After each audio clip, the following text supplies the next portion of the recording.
Siddu Siddu CM Siddu. Okay stop stop stop stop. ಹಾ ಸಿದ್ದು ಬಾಯಿ ಮತ್ತೇನ್ರಪ್ಪ ಚುನಾವಣೆ ಸುದ್ದಿ? ಚುನಾವಣೆ ಪ್ರಾರಂಭ ಆಗಿದೆ. ಅಲ್ಲ ಶುರುವಾಗಿದೆ ಬಿಡ್ರಿ. ಕೇಳಿ ಜಲ್ದಿ ಕೇಳಿ. ಆಯ್ತಪ್ಪ. ಟೈಮ್ ಆಗುತ್ತೆ, ನಮ್ಗೆ ಯಾರು ಕಾಯ್ತಾ ಇದ್ದಾರೆ. ನಾವು ಬಿಸಿ ಇದ್ರಪ್ಪ, ನೀವು ಅಷ್ಟಲ್ಲ. ಅನ್ನಂಗ ಸಿದ್ದು ಬಾಯಿ, ಈ JDS ಅಂಡ್ ಬಿಜೆಪಿ ಏನೋ ಹೊಂದಾಣಿಕೆ ಮಾಡ್ತಿದಾರಂತ ಸುದ್ದಿ ಕೇಳಿದ್ವಲ್ಲ? ಅವ್ರು ಹೊಂದಾಣಿಕೆ ಮಾಡ್ಕೊಳ್ಳೋದೇ ನಮ್ಗೆ ಅನುಕೂಲ ಜಾಸ್ತಿ. ಹಂಗ ಯಾಕ್ರಿ? ನಮ್ಗೆ ಇನ್ನೂ ಗೆಲ್ಲಲಿಕ್ಕೆ ಅನುಕೂಲ ಆಯ್ತು. ಅಲ್ಲ ಇವ್ರ ಹೆಂಗಂತ ಸ್ವಲ್ಪ ಹೇಳ್ರಿ. ಅವ್ರು ಹೊಂದಾಣಿಕೆ ಮಾಡ್ಕೊಳ್ಳೋದ್ರಿಂದ ಜನಗಳಿಗೆ ಅವ್ರ ನಿಜವಾದ ಬಣ್ಣ ಬಣ್ಣ ಬಣ್ಣ ಬಣ್ಣ ಗೊತ್ತಾಗ್ತದೆ. ಓ ಹಂಗ.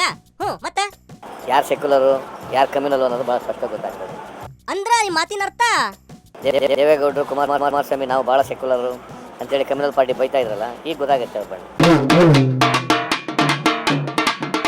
ಓ ಹಂಗ, ಅದು ಮ್ಯಾಟ್ರು.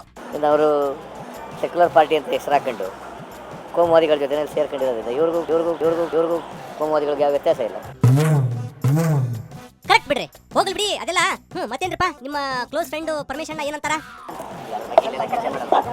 ಅಲ್ಲ ಇವ್ರ ಸಿದ್ದು ಬಾಯ್ ಮಂಟ ಬಿಟ್ರಲ್ರಿ.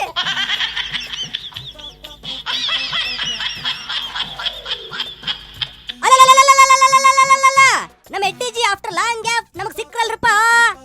ಎಟ್ಟಿಜಿ ಏನಾಯ್ತಪ್ಪ ಈ ನಿಮ್ ಕೆಜೆಪಿ ಸುದ್ದಿ?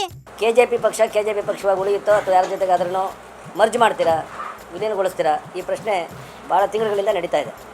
ಹೌದು ಬಿಡ್ರಿ, ಮತ್ತೆ ನೀವು ದಿನಕ್ಕೊಂದು ಸ್ಟೇಟ್ಮೆಂಟ್ ಕೊಡ್ತೀರಿ, ಅಲ್ಲಿ ಹೋಗ್ತಾನೆ ಇಲ್ಲಿ ಹೋಗ್ತಾನೆ ಅಂತಂದು. ನಾನು ಅನೇಕ ಬಾರಿ ಸ್ಪಷ್ಟೀಕರಣ ನೀಡಿದ್ದೇನೆ. ಯಾವ ಕಾರಣಕ್ಕೂ ಕೆಜೆಪಿ ಪಕ್ಷವನ್ನು ಬೇರೆ ಪಕ್ಷದ ಜೊತೆಗೆ ವಿಲೀನ ಮಾಡುವಂಥ ಮರ್ಜ್ ಮಾಡುವಂಥ ಪ್ರಶ್ನೆ ಇಲ್ಲ. ಓ ಹಂಗ, ಆಯ್ತು ಬಿಡಿ, ಏನ್ರ ಮಾಡ್ರಿ. ಸರಿ, ಮುಂದೆ ಏನ್ ಮಾಡ್ತೀರಿ? ಕೇವಲ 6-8 ತಿಂಗಳಿಗಾಗಿ ನಡೀತಾ ಇರುವಂಥ ಲೋಕಸಭಾ ಚುನಾವಣೆ ನಡೀತಾ ಇದೆ. ಆ 2 ಕ್ಷೇತ್ರಕ್ಕೆ ನಾವೇನು ಸ್ಪರ್ಧೆ ಮಾಡ್ತಾ ಇಲ್ಲ. ಹೌದಾ? ಮತ್ತೆ ಈ ಪಕ್ಷ ಇಟ್ಕೊಂಡು ಏನ್ ಮಾಡ್ತೀರಿ? ಸ್ವಲ್ಪ ಬಿಡು ಮಾಡಿಕೊಂಡು ಇಡೀ ಜಿಲ್ಲೆಯಲ್ಲಿ ಓಡಾಡಿ ಸಂಘಟನೆ ಬಲಪಡಿಸಬೇಕು ಅಂತ ಹೇಳಿದ್ದೇನೆ ವಿಠಲ್ ಕಟಕದೊಡ್ಡವರಿಗೆ. ಹಂಗ ಆಯ್ತಪ್ಪ, ನಿಮ್ಗೆ ಒಳ್ಳೇದಾಗ್ಲಿ. ಓ ನಮ್ ಬಿಗ್ ಬಾಸ್ ಇಲ್ಲೇ ಅದರಲ್ಲ. ಬಿಗ್ ಬಾಸ್ ಮತ್ತೇನ್ರಿ ಸುದ್ದಿ? ನನ್ನ ರಾಜಕೀಯದ ಕ್ರೆಡಿಬಿಲಿಟಿನ ಪ್ರಶ್ನೆ ಮಾಡೋದಕ್ಕೆ ನಾನು ಇದನ್ನು ಉಗ್ರವಾಗಿ ಪ್ರತಿಭಟನೆ ಮಾಡಲಿಕ್ಕೆ ಕೂದಿಲ್ಲ. ಇಲ್ಲ, ಅವಶ್ಯಕ ಬಿದ್ದರೆ ಎಲ್ಲರ ವಿಷಯ ಹೇಳಿದ್ರೆ ನನಗೇನ್ರಿ ಭಯ ಇದೆ? ಕರೆಕ್ಟ್ ಬಿಡ್ರಿ ನೀವು ಹೇಳೋದು. ಸದ್ಯಕ್ಕೆ ನಿಮ್ಮನ್ನು ಭಯಪಡಿಸೋ ಗಂಡುಗಳು ನಮ್ಮ ರಾಜ್ಯದಲ್ಲಿ ಯಾರು ಇಲ್ಲ. ಇದೇ ಒಂದು ಕ್ರೆಡಿಬಿಲಿಟಿ ಪ್ರಶ್ನೆ ಮಾಡಲಿಕ್ಕೆ ಹೋದರೆ ಇರೋ ಕಾಂಗ್ರೆಸ್ನವರಿದಾರಲ್ಲ, ಅವ್ರ ಬಗ್ಗೆ ನಾನು ಮಾತನಾಡಿ ಆ ಸನ್ನಿವೇಶಕ್ಕೆ ನಾನು ದೂಡಬಾರದು. ಅದು ಕರೆಕ್ಟ್ ಬಿಡ್ರಿ. ಆ ಸನ್ನಿವೇಶಕ್ಕೆ ದೂಡೋದಾದರೆ ಇಲ್ಲಿ ಯಾರು ಕಣ್ಣು ಮುಚ್ಚಲಿಕ್ಕಾಗೋದಿಲ್ಲ ನಡೆದಿರೋ ಘಟನೆಗಳನ್ನು. ಹೌದು ಕರೆಕ್ಟ್ ನೀವು ಹೇಳೋದು. ನಮ್ರತೆಯಿಂದ ಹೇಳ್ತೇನೆ, ವಿಷಯ ಭಾಳ ವಿಕೋಪಕ್ಕೆ ಹೋಗುತ್ತೆ ಮಾತಾಡೋದು. ಸುಮ್ಮನೆ ಯಾಕೆ ಮಾತಾಡಬೇಕು? ಪಾಪ ಹೋಗ್ಲಿ ಬಿಡಪ್ಪ, ಮಾಡಕ್ ಹೋಗ್ಬೇಡ್ರಿ. ಏನೋ ಒಂದಿಷ್ಟು ಸರ್ಕಾರ ನಡೆಸಿದ ಹೊಂಟ್ರೆ ಹೋಗ್ಲಿ. ಏನಿವೆ, ನೀವು ದೊಡ್ಡವರು, ನೀವು ತುಂಬಾ ಸಮಾಧಾನದಿಂದ ಇದ್ರ ನಮ್ಮ ರಾಜ್ಯ ನೆಮ್ಮದಿಯಾಗಿರುತ್ತೆ, ಒಳ್ಳೇದಾಗಿರುತ್ತೆ. Thank you so much. ಕಮಲ ಪಕ್ಷದ ಪ್ರೆಸಿಡೆಂಟು ನಿಮ್ದೇನ್ರಪ್ಪ ಸುದ್ದಿ? ನಾನು ಈಗಾಗಲೇ ಬೆಂಗಳೂರಿನಲ್ಲಿ ಸ್ಪಷ್ಟಪಡಿಸಿದ್ದೇನೆ. ಏನಂತ?